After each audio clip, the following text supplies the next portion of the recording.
그래서 제가 말씀을 드리는 게 무슨 심장검사나 뇌검사나 무슨 뭐 조직검사나 이런 것들을 하시면 절대로 실비부터 청구를 하시면 안 됩니다. 왜냐면 내가 병원에 갈아타야 되는 경우면 내가 이 병원에서 흉통 코드가 나온 거를 오픈할 필요는 없는 거니까.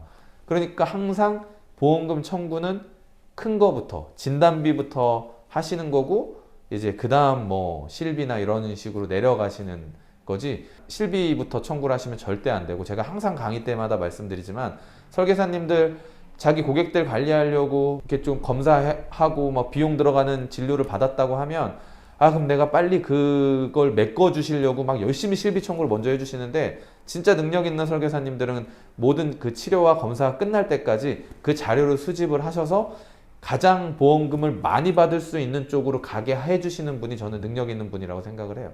우선 최종 진단 나올 때까지는 우선 기다려 보는 게 그렇죠. 그러니까 최종 진단이 나왔더라도 검사 결과 값을 한번 파고 들어가 보는 거. 정말 이 진단이 맞는지, 다른 병원 의사는 다른 진단을 내려줄 수 있지 않는지 등을 조금 생각을 해서 들어가 봐야죠. 그 또 하나 또 팁을 드리자면 아까 제일 처음 허혈성 심장질환 진단비와 관련돼서 분쟁이 되는 걸 협심증이라고 했잖아요. 병원에서 교수한테 질병을 치료받을 때 협심증이냐 죽상경화성 심장병이냐에 따라서 약이 완전히 달라져요. 협심증도 종류가 여러 가지가 있기 때문에 협심증 약을 먹는 것과 죽상경화성 심장병 약을 먹는 거는 좀 다르죠. 그런데 보험금을 받는 거는 협심증으로 받나 죽상경화성 심장병으로 돈을 받나 허혈성 심장질환 진단비를 받는 거는 똑같아요. I20으로 받나 I25로 받나 보험약관에서 규정하고 있는 담보 진단명에 똑같이 해당이 되거든요. 요 얼마 전에 제가 해결해 드린 분인데 밀양에서 진단을 받으셨는데 경미한 거예요. 그런데 이제 의사가 상세불명의 협심증 코드를 부여했어요. 보험회사가 여러 군데 있으셨는데 몇 군데는 주고 몇 군데는 안 주고 의료자문을 해야 된다는 거죠. 그러면 굳이 이거 협심증으로 돈을 받으셔야 됩니까? 저는 이거 죽상경화성 심장병 코드가 더 당신한테는 어울린다 생각한다. 치료는 거기서 받아라. 대신 보험금을 받기 위해서는 난 이 교수를 만나야 된다 생각한다. 해서 그분이 서울로 올라오셨어요. 서울로 올라와서 추가적인 검사를 하시고 코드가 I25 코드가 나오셨어요. 그러면 이제 그분은 I20으로 청구를 했다가 I25로 청구를 하게 되는 거니까 보험금 받을 확률이 이제 더 높아지는 거죠. 그러니까 협심증 진단으로 지금 고생하시는 분들 잘 생각하셔야 돼요. 보험금 쪽이라면. 그러니까 치료는 본인이 그 마음에 드시는 의사분하고 교수님하고 하셔야 되되 보험금을 받는 거는 완전히 다른 시각을 가지고 이렇게 보시는 게 좋다. 결국엔 같은 크기의 보험금이니까. 그렇죠. 똑같으니까. 가끔 이러시는 분들이 있어요. 의사가 나한테 이 진단을 줬는데 보험사가 왜 안 줘? 이런 식으로 말씀을 하시는 분들이 있는데 치료와 보험금 심사는 완전히 분리하셔야 돼요. 조금 현명하게 대응을 하셨으면 좋겠다. 협심증 환자분들이. 네. 보험 분쟁은 이 허혈성 심장질환 진단비뿐만이 아니라 암 진단비든 뇌혈관 쪽이든 입증을 누가 더 많이 하느냐예요. 내가 왜 보험금 지급 사유에 해당이 되는지 그거 자체에 대한 행정적인 입증, 한국 표준질병 사인분류에 대한 지침에 대한 내용들, 그리고 두 번째가 의학적인 내용들, 세 번째가 약관 해석에 대한 법률적인 내용들을 주장을 해서 나가야 되는 거죠. 왜냐하면 우리 법원에서는 이 진단에 굉장히 포커스가 많이 되어 있어요. 보험회사가 왜 이런 경미한 걸 가지고 주장을 하겠어요. 보험약관에 어떠한 진단비가 나가는 거는 진단 확정 절차라고 해서 뭐 허혈성 심장질환의 정의, 허혈성 심장질환의 진단 확정 해서 약관이 쭉 내어 있는데 거기 이렇게 되어 있죠. 초음파, CT, 간성동맥 조영술, 혈액검사, 심근효소 검사를 기초로 진단되어야 된다. 당신은 임상의사가 쓴 진단이 중요한 게 아니라 지금 우리가 약관에서 나열하고 있는 그 결과값이 더 중요한 거야 라는 게 이제 보험회사의 입장이에요. 그러니까 보험회사의 입장은 진단비를 심사할 때 이학적 진단을 주장을 하는 거예요. 이학적인 진단이 뭐냐면 어느 누가 이 환자를 보더라도 다 이 진단을 부여하는 경우, 교과서적인 진단, 협착률 어느 정도 갔어야 되고 이 사람 수치가 어디까지 올라갔어야 되고 하면 이 A라는 환자를 각각의 병원에서 진단을 받아도 다 동일한 진단이 나올 거. 그것만 보험금 지급 사유라고 보험회사는 주장을 하는 거예요.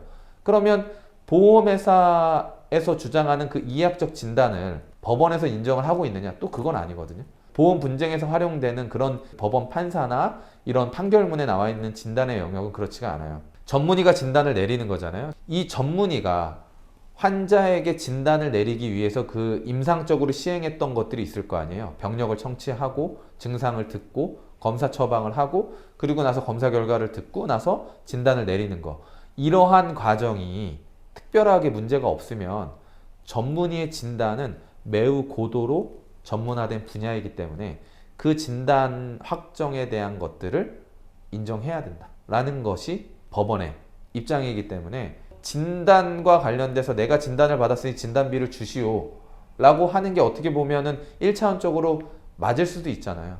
그러면 보험회사가 항상 그 진단을 무시하고 인정하지 않으니까 다른 병원으로 문제 제기를 할 수 있는 거잖아요. 그러면 나 또한 다른 병원에서도 이 진단이래 라고 해버리면 2대1 싸움이 되는 거죠. 그러면 이제 보험회사가 보험금을 줄 수밖에 없는 거죠. 그렇게까지 되려면 이제 소비자분들이 이제 전문가 도움을 좀 받으셔야 되는 상황이고, 보험 분쟁은 자기가 보험금 분쟁에 해당이 되는지 안 되는지를 아는 게 이제 벌써 50%를 먹고 들어가는 거거든요.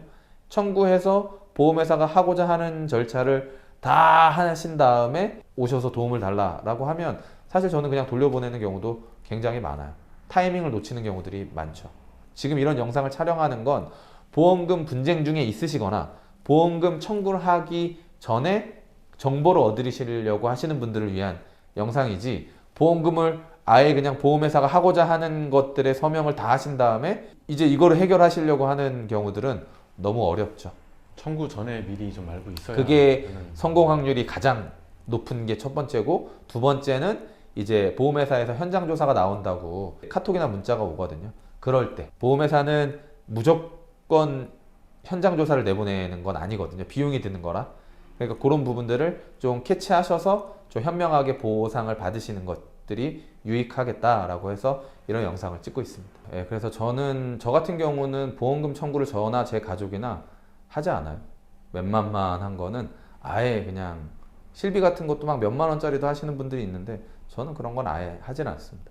그래서 입원해 가지고 수술하고 뭐 큰 돈이 나오는 게 아니라면은 보험회사는 준 돈을 어쨌든 받아가기 때문에 그게 보험료가 갱신이 될 정도가 아니라고 해도 내 병력을 보험회사에 계속 오픈하는 거거든요. 어디 병원을 갔었다라는 거. 그러면 젊으신 분들은 더 불리할 수가 있겠죠. 그런 내용들이. 허혈성 심장질환 진단비, 뭐 축산경화성 심장병과 관련돼서 지금 여러 얘기를 나누고 있는데, 그 진단이 나왔다고 해서 나는 보험금 청구해서 돈 받을 거야 라고 하는 거는 매우 큰 오산이고, 그 진단이 나온 건 보험금 청구권이 있는 거지 보험금 지급까지 이르지는 않기 때문에 일반 소비자분들은 보험금 청구권 이퀄 보험금 지급으로 바로 넘어가시기 때문에 되게 좋아하시는데 그렇지가 않다.